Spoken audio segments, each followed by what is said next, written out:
I'm overwhelmed, to be honest with you, and I'm honored. And I know that this is a blessing. This is a very special day. We are honoring 4 people from our past: Noah and Carrie Pinkney, Henry Spradley, and Robert Young. This is the culmination of more than 3 years of work. It's really remarkable. We have over 50 descendants of the new namesakes that we're putting on our campus today.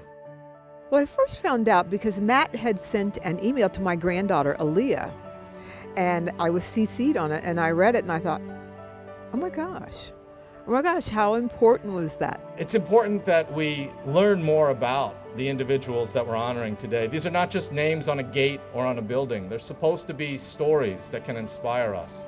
My great-great-grandfather was Robert Young.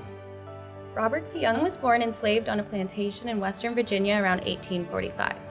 After the Civil War, he found his way to Carlisle, married Matilda Humphreys, and became a paid domestic servant to the Dickinson College president. Well, it was exciting, first of all, to hear that Dickinson had done such incredible work in going back and finding the important contributions that my great-great-granddad, Robert Young, had on campus.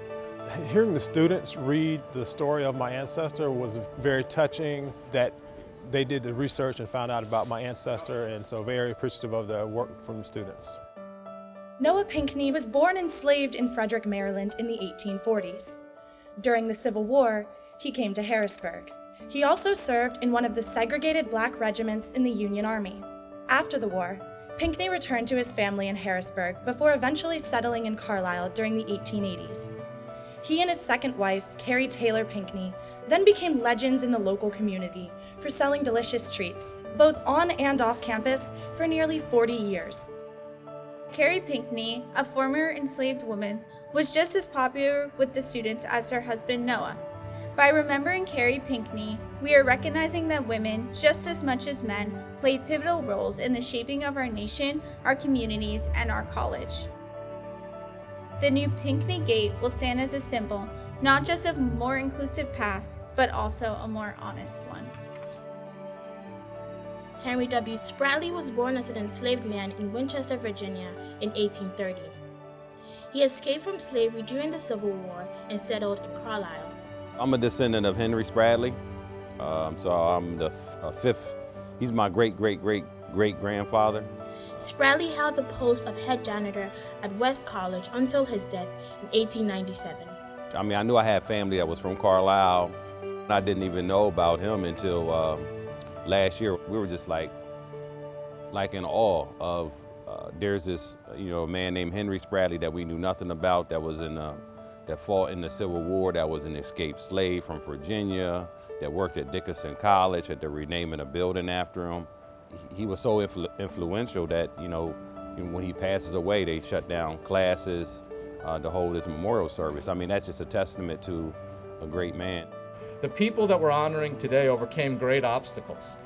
And even after they were free, they faced even further obstacles, but they persevered. And that's why we study and commemorate historical figures like the Spradleys, the Youngs, and the Pinkneys, because it helps inspire us to do better and to do more in our own lives.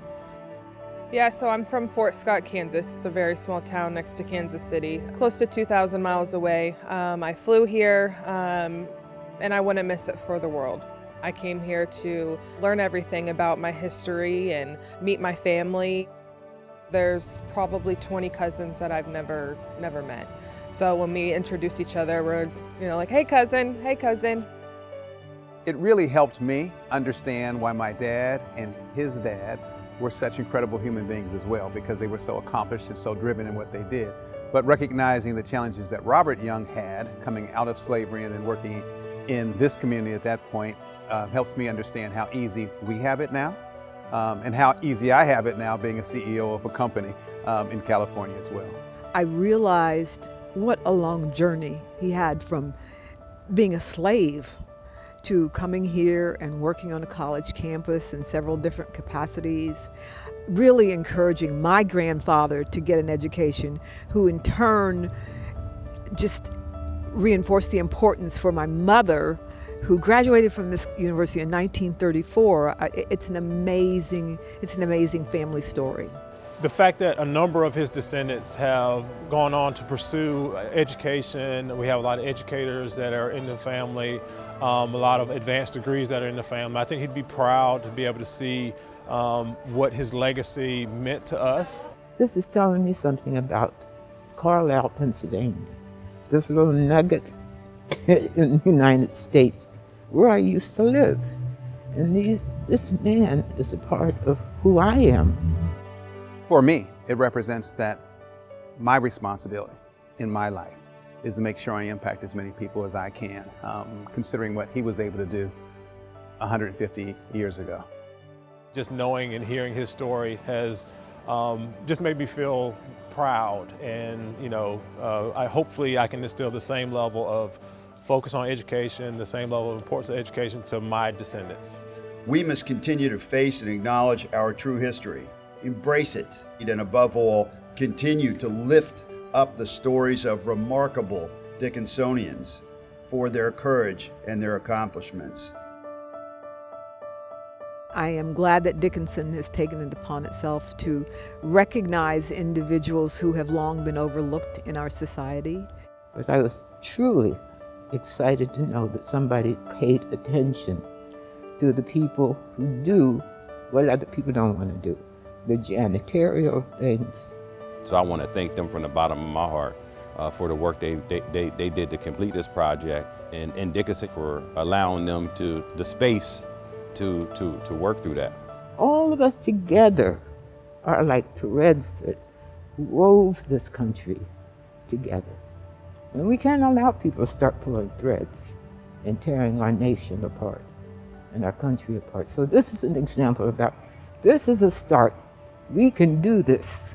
We are doing this at Dickinson College. And I applaud you. And I pray for you and pray that you continue to do the good work.